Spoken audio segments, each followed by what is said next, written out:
إله إلا الله وحده لا شريك له ونشهد أن محمدا عبده ورسوله أرسله بالهدى ودين الحق ليظهره على الدين كله ولو كره المشركون اللهم صل على محمد وعلى آل محمد كما صليت على إبراهيم وعلى آل إبراهيم وبارك على محمد وعلى آل محمد كما باركت على إبراهيم وعلى آل إبراهيم إنك حميد مجيد أيها الناس اتقوا الله عباد الله أوصيكم وإياي أولا بتقوى الله وجعل بينكم مودة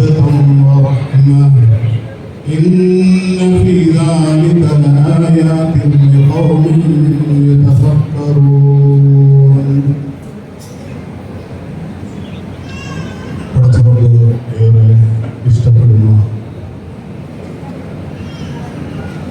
വളരെ സന്തോഷകരമായ ഒരു മുഹൂർത്തത്തിലാണ് നമ്മൾ ഓർക്കുന്നത്. നമ്മുടെ പ്രിയങ്കരനായ ഷഫീർ മൗലവി തസ്ലീം ദമ്പതികളുടെ മകൻ സഹ്വാനി ഫസലുദ്ദീൻ ജുമൈന ദമ്പതികളുടെ മകൻ മുഹമ്മദ് അഫ്സൽ സാഹിബും തമ്മിലുള്ള വിവാഹത്തിന് സാക്ഷികളാകുവാനും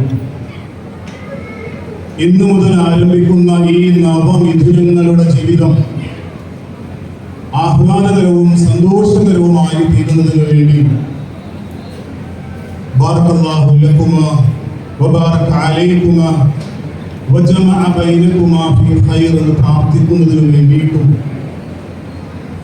ഈ അതിഥി സൽക്കാരത്തിലുമൊക്കെ ഒരുമിച്ച് കൂടിയവരാണ് നമ്മൾ ഓരോരുത്തരും. നമ്മുടെ ഷഫീഖ് ഉസ്താദ് അദ്ദേഹത്തിന്റെ മകളെ മുഹമ്മദ് അഫ്സലിലേക്ക് പിടിച്ചേൽപ്പിക്കുമ്പോൾ ആ സഹോദരന്റെ മനസ്സിന്റെ ഉള്ളിൽ നിന്ന് വരുന്ന പ്രാർത്ഥന, അല്ലാഹുവേ, ഇന്നു മുതൽ ആരംഭിക്കുന്ന എൻ്റെ മകളുടെ ജീവിതത്തിൽ ആഹ്ലാദവും സന്തോഷവും പടച്ച റബ്ബേ നടക്കണമേ. അതുപോലെ ഫസലുദ്ദീൻ ജുമൈനത്ത് ദമ്പതികളും അവരും ആഗ്രഹിക്കുന്നത് നമ്മുടെ ഭവനത്തിലേക്ക് കടന്നു വരുന്ന, എൻ്റെ മകന്റെ ജീവിതത്തിലേക്ക് കടന്നു വരുന്ന ജീവിത പങ്കാളി അല്ലാഹുവേ, ഇന്നു മുതൽ ആരംഭിക്കുന്ന അവരുടെ സന്തോഷകരമായ ജീവിതം സമാധാനവും ആഹ്ലാദപൂരിതവുമാകണമേ എന്നാണ് രണ്ട് കുടുംബാംഗങ്ങളും നമ്മൾ ഓരോരുത്തരും പ്രാർത്ഥിക്കുന്നത്. എന്നാൽ ലോകത്തിന്റെ പ്രവാചകൻ സല്ലല്ലാഹു അലൈഹി വസല്ലം തങ്ങൾ ഉണർത്തി ഈ സമാധാനവും ശാന്തിയും ആഹ്ലാദവും ഈ ദാമ്പത്യത്തിൽ ഉണ്ടാകണമെങ്കിൽ അല്ലാഹുവിന്റെ റസൂൽ നമ്മെ ഉണർത്തിയത് മതബോധമുള്ളവരെ തിരഞ്ഞെടുക്കണം. അഥവാ അല്ലാഹുവിനെയും പരലോകത്തെക്കുറിച്ചും ബോധമുള്ളവരെയാണ് നവമിഥുനങ്ങളായി ജീവിത പങ്കാളികളായി തിരഞ്ഞെടുക്കേണ്ടത്. അങ്ങനെയുള്ള കുടുംബ ജീവിതത്തിലാണ് അല്ലാഹു സമാധാനവും ഐശ്വര്യവും പടച്ചവൻ പ്രദാനം ചെയ്യുന്നത്. നാം ജീവിക്കുന്ന ഈ പുതിയ ലോകത്ത് ആരോടെങ്കിലും കുറച്ചു കാലം ജീവിച്ച് ഒരു ഡിസ്പോസബിൾ ഗ്ലാസ് പോലെ വലിച്ചെറിയേണ്ട ജീവിതമാണ് എന്ന് സമൂഹത്തെ പുതിയ ഒരു തലമുറ പഠിപ്പിക്കുമ്പോൾ ഉസ്താദന്മാരുടെയും മഹത്തുക്കളുടെയും ഒക്കെ പ്രാർത്ഥനയോടെയും ഈ പ്രാർത്ഥന നിർഭരമായി ഈ സദസ്സിൽ നിന്ന് ആഗ്രഹിക്കുന്നത് പ്രപഞ്ചത്തിന്റെ നാഥനായ അത്യുന്നതനായ ആ റബ്ബിന്റെ കാരുണ്യവും സഹായവും നമ്മുടെ ജീവിതത്തിൽ ഉണ്ടാകണമെന്നുള്ളതാണ്. എന്തിനു വേണ്ടിയിട്ടാണ് സഹോദരങ്ങളെ ഈ മഹല്ല അംഗങ്ങളും ഈ ഇമാമിയങ്ങളും ഒക്കെ സാക്ഷികളായിക്കൊണ്ട് ഈ വിവാഹം നടത്തുന്നത്? വിവാഹത്തിന്റെ പിന്നിലെ ലക്ഷ്യം എന്താണ്?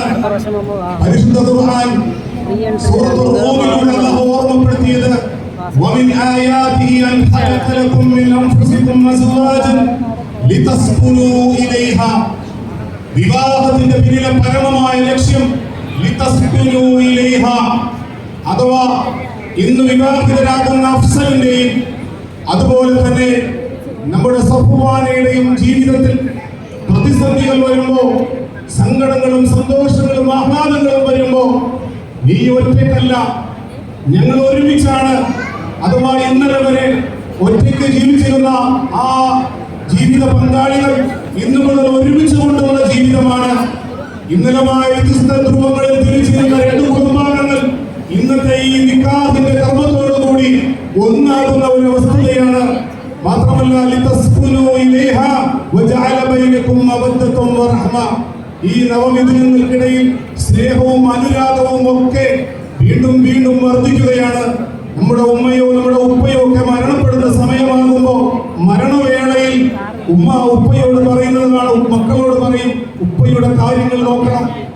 ഉമ്മ ഈ ലോകത്ത് നിന്ന് വിട പറയുമ്പോൾ പോലും ഉപ്പയുടെ കാര്യങ്ങൾ നോക്കണേ മക്കളെ എന്നാണ് പറയുന്നത്. അഥവാ ഈ നവമിഥുനങ്ങൾക്കിടയിൽ അല്ലാഹു മവദ്ദത്തും റഹ്മത്തും പ്രദാനം ചെയ്യുന്നു. അല്ലാഹു സുബ്ഹാനഹു വ തആല ഈ നവമിഥുനങ്ങളുടെ ജീവിതത്തിൽ സന്തോഷവും ആഹ്ലാദവും പ്രദാനം ചെയ്യുകയും ഈ ജീവിതം ഇവിടം കൊണ്ട് അവസാനിക്കാതെ നാളെ പരലോകത്തും ഉന്നതമായ സോപാനങ്ങളിലും ഈ നവമിഥുനങ്ങൾ ഒരുമിച്ച് കൂടുന്ന ബാറകല്ലാഹു ലക്കുമാ വബാറക അലൈക്കുമാ വജമഅ ബൈനകുമാ ഫീ ഖൈർ എന്ന പ്രാർത്ഥനയോടുകൂടി അല്ലാഹുവിന്റെ പടച്ചവന്റെ പ്രീതിയോടുകൂടി ഈ നിക്കാഹത്തിന് സാക്ഷിയാകുവാൻ അല്ലാഹു സുബ്ഹാനഹു വ തആല അവന്റെ കാരുണ്യം പ്രദാനം ചെയ്യുമാറാകട്ടെ. വസല്ലല്ലാഹു അലാ മുഹമ്മദിൻ وعلى آله وصحبه أجمعين وآخر دعوانا الحمد لله رب العالمين.